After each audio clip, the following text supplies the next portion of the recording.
Mike Tyson is not only my favorite athlete of all time, he has taught me so much about my sobriety journey, from becoming the youngest heavyweight champion at age 20 to plummeting down all the way with drug and alcohol addiction. In this powerful video, I'm going to show you exactly why and how Mike Tyson has helped me along my journey and how he can help you. Everyone has a plan until they get punched in the face, and that is exactly what alcohol has done to you.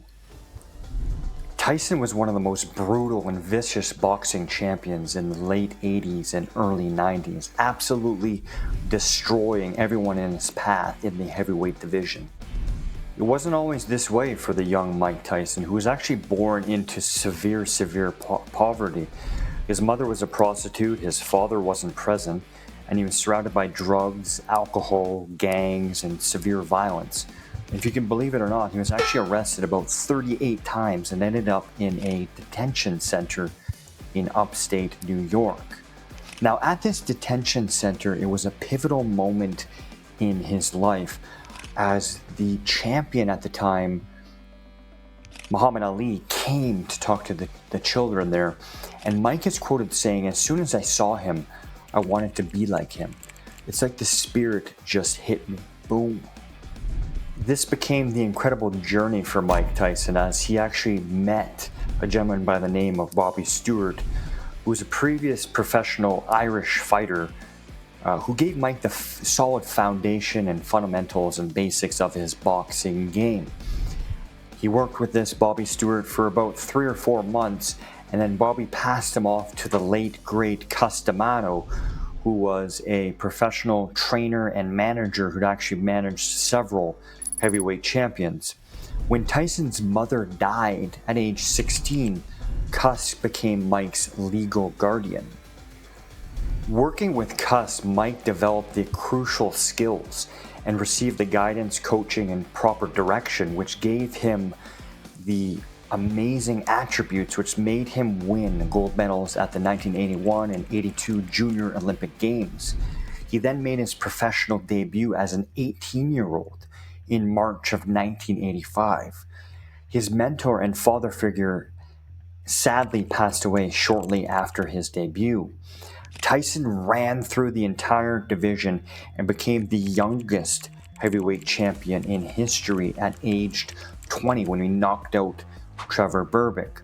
Nicknamed Kid Dynamite, Iron Mike, and eventually the baddest man on the planet, he went on to unify all of the titles, giving him the spectrum of this man was absolutely invincible. Who in the world could beat this man, right? Well, that man was a name by the name of Buster Douglas, who actually knocked out Tyson in Japan. And Tyson is actually quoted as saying, "I needed that fight to make me a better person and fighter. I have broadened my perception of myself and my boxing." Tyson's career began to kind of go tumbling downhill, as he was actually arrested in July of 1981 for the alleged rape of an 18-year-old Desiree Washington. He actually served 3 years of a 5-year sentence on good behavior. And he actually said this was some of the most important time in his life, where he was able to actually rebuild and refocus his mind and what he actually wanted to do in his life. Although Tyson came back and actually won the title again after he came back from prison, this video would be crazy long if I went through all of the trials and tribulations of Mike Tyson. But just to name a few, if you can fathom this crazy life and crazy things that he has endured. He had no father. He was a troubled youth, obviously being arrested several times. His mother died at age 16. His mentor died at age 18. He went to prison. He got divorced twice. He had tons and tons, millions and millions of dollars stole from him from Don King. He was sued several times. He's been very vocal on how he was addicted to cocaine and alcohol. He was actually banned from boxing after biting Evander Holyfield's ear in their 1996 clash. He declared bankruptcy. He was arrested for DUI and drug possession. And the most tragic, I believe, is his 4-year-old daughter died in a tragic treadmill accident. Now, I don't know about you, but I haven't had a fraction of those bad things happen to me. The fact that Mike is still standing is just an absolute testimony to his grit, his rigidness, and his desire to be a great person and a great man. And what I wanted to convey in this video is what he specifically helped me with along my sobriety journey. No matter what your situation, you can get better. This isn't the end of your story. And if you have crumbled and, so to speak, lost everything, just know that you can definitely rebuild, and it's going to be part of your story. Well, like I said, do you have that crazy track record of all those negative events happening in your life? I'm going to guess probably not. The other thing I want to mention, guys, is that you will attract the way. You become what you think about most of the time. But just know you have to act on those things. Mike attracted all of the key figures and mentoring and coaches in his life. And he acted on that with a ferocious work ethic, great attitude, and a student mentality of his boxing career, okay? The other thing you guys have to understand is, coming from Mike, he says that we are a divine individual. That means we have God-like powers, and you have massive potential and deep levels of talent and ability. You just have to unlock those talents and ability and keep working at it. Which brings me into discipline, and he is quoted as saying, "Discipline is doing something that you hate to do, but doing it like you love it." Discipline is so very crucial to keep you on track during your sobriety journey. Now, although I teach my clients not to work on willpower alone, discipline is the ability to stick with something and sticking it to see it through, okay? You are not your past, and you can evolve to be a better person and a better father. So many times people think they are stuck in their past.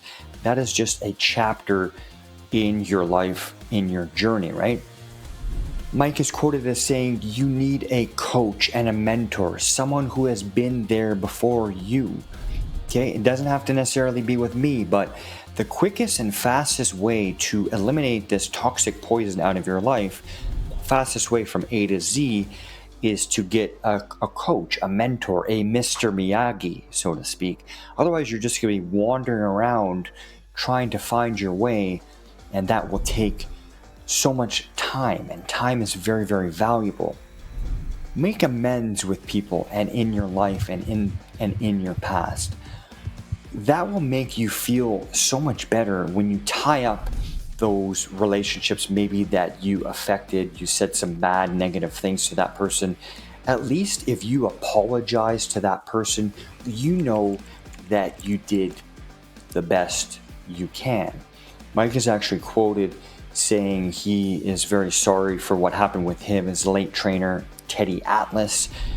Teddy Atlas actually pulled a gun on him at a very, very young age, and they hadn't spoken for about, I'm guessing, 15 or 20 years. Mike actually brought it to Teddy's attention, and they kind of threw that water under the bridge, so to speak, okay? Life is about loss. It makes the weak weaker and the strong stronger. And everyone will get a bad hand dealt to them in this lifetime. No one is going to dodge, duck, and dive all of the challenges, problems, and tribulations that human beings experience in this lifetime. So do not beat yourself up, and just understand that this is a roadblock in your life. And if you keep pushing, persevering, you will get through it. The final message in this video, guys, is to just keep going. Again, Mike went through so much, and he was able to keep going. He was able to transform into a very dynamic, gentle soul, If you can believe it or not, he's a humanitarian. He has his own podcast. He continues to inspire young men around the world. And that is something that you can do for your future if you decide to keep going and keep fighting and eliminating this toxic poison out of your life once and for all. I truly hope you enjoyed this video, and please check out the links in the description if you need help eliminating this poison from your life once and for all. And I'll go ahead and see you in the next video. Bye for now.